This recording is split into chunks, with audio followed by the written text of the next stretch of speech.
These are the 17 tips that will instantly turn you into a better XDefiant player. Before we jump into the gameplay side, let's firstly make sure that you have all the correct settings. Let's start by making sure that your aim response curve is set to reverse S-curve. This is going to instantly improve your aim in the closer gunfights, allowing you to lock onto your opponent while being able to abuse the movement mechanics. The second tip in your settings is going to be making sure the acceleration speed multiplier is set to 2. This is by far one of the most important settings in the entire game. Once you have gotten used to this setting, you will notice yourself locking onto enemies a lot easier from all angles. Tip number 3 is to have aiming interrupts reload as on. This is going to be a lifesaver in the moments where you start to reload your gun and run into an enemy. As long as you still have a bullet in the magazine, you will be able to ADS instantly and will allow you then to shoot your weapon. This has saved me more times than any other tip in this video, and I would highly recommend getting used to using this setting. The fourth tip is for my console players. Make sure if you're playing on a monitor that supports it that you enable 120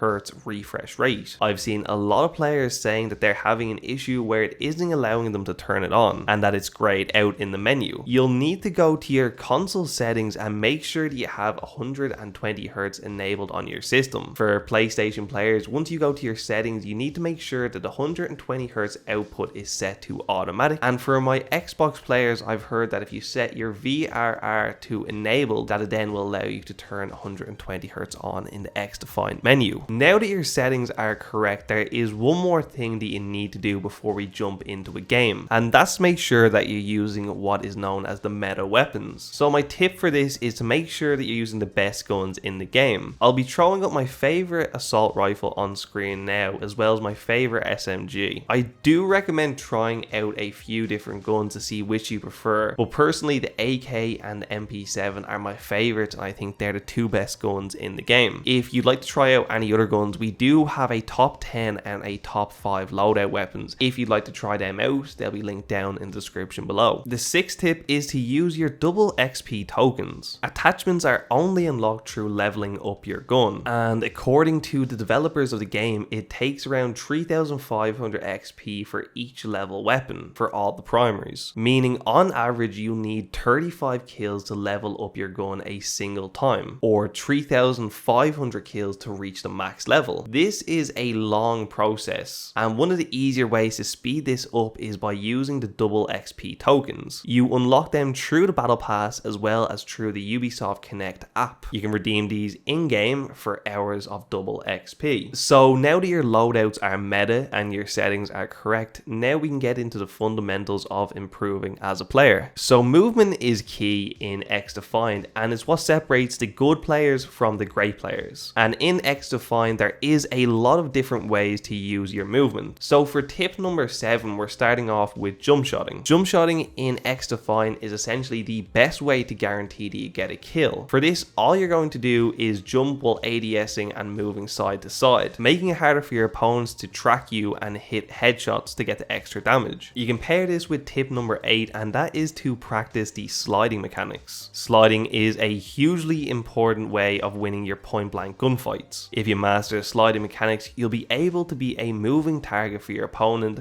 as they try to track it. In XDefiant, you can slide very fast without a penalty at all, and this is called slide spamming. Make sure to practice this with SMGs, and once you've learned the technique, you'll be able to perform this with any gun. You can also throw in a bunny hop to increase your movement speed to help you get to the vantage points before your enemies. Tip number 9 is for your strafing. So you can perform a strafe to evade gunfights or to launch yourself towards an enemy. I find it more consistent if you perform this from a slide. So what you're going to do is, if you're running and you slide and you spam your jump button, as you're coming out of the jump, if you go to sprint again, it will lunge you forward. This may take a few games for you to get used to as well, depending on the settings you have. But if you learn to strafe, you'll be able to do it in any direction, and I find it's easier to go front left or to strafe backwards in my gunfights, and I've gotten so used to it that I feel like it's one of the best best ways to get the kills. Tip number 10 is to use your corners and cover to take your advantage. Sliding and strafing into cover can be the difference between dying and getting a kill. You don't regen your health particularly fast in XDefiant, so dipping in and out of cover is the most important way to confuse your enemies. With this, sometimes it can frustrate your opponents into pushing you and challenging when they don't need to. If you hear an enemy approaching, you can re-challenge, but make sure to push them at a wider angle. Usually when doing this, you can catch an opponent off guard and they don't be expecting you to be re-challenging in them moments. Sometimes with this, your opponents won't be expecting it and they won't be able to track where you're going to be. And for tip number 11, it's to take all the previous tips and use them together to take advantage of the peeker's advantage in XDefiant. This is something that has been there in a lot of FPS games for many years,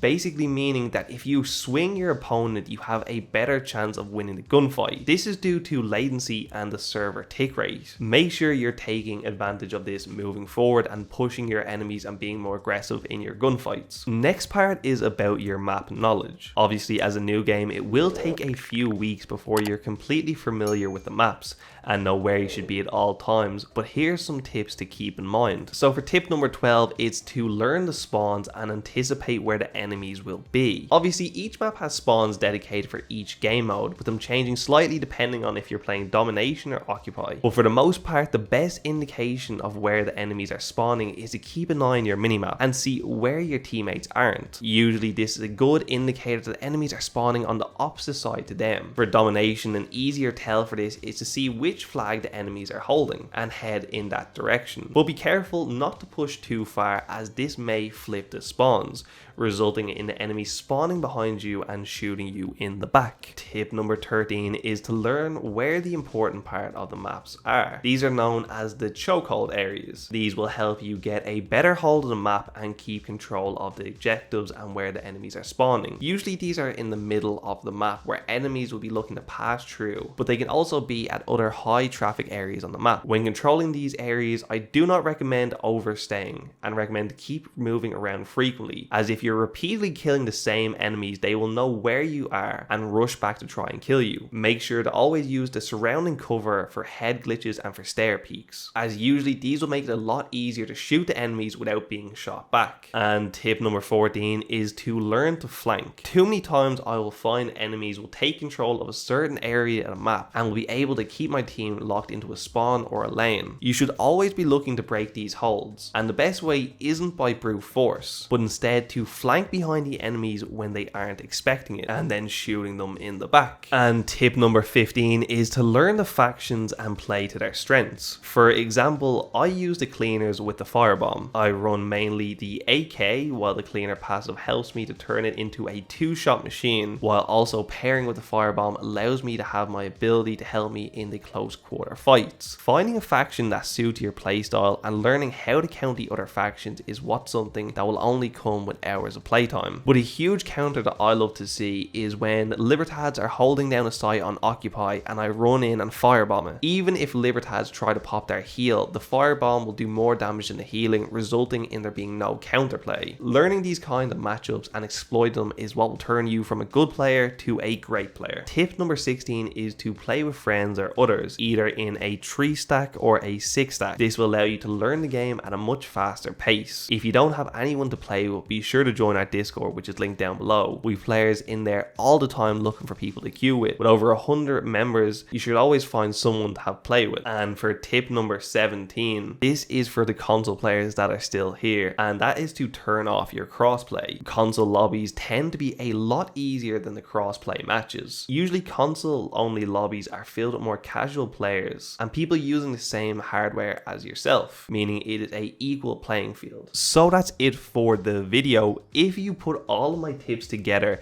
you will 100% become a better player. As the game is out for longer, obviously there will be mechanics and other exploits and just ways to improve at the game. As we learn more and more about XDefiant, I will be continuing to making improved loadout videos, tips and tricks, and other kinds of content. So if you do enjoy this type of content, be sure to subscribe to the channel, like this video, comment down below your IGN. I'll be looking through the comments and adding a few people to queue with. Also, why not join our Discord, which is linked down below? A lot of the time we'll be in there and you can see if there's a space states free or not for us to play, and if we're playing with a stack, you'll be more than welcome to join. Usually we do play on EU servers, but occasionally we do play on NA too. So it doesn't matter if you're from the EU or NA servers, as long as you want to queue up, that's completely fine with ourselves. So up on screen right now will be my recent upload. Be sure to check that out if you haven't already seen it. Thank you so much if you stuck around to this part of the video. Please subscribe as we're trying to hit 6,000 subscribers by the end of the month, and I'll see you all in the next video.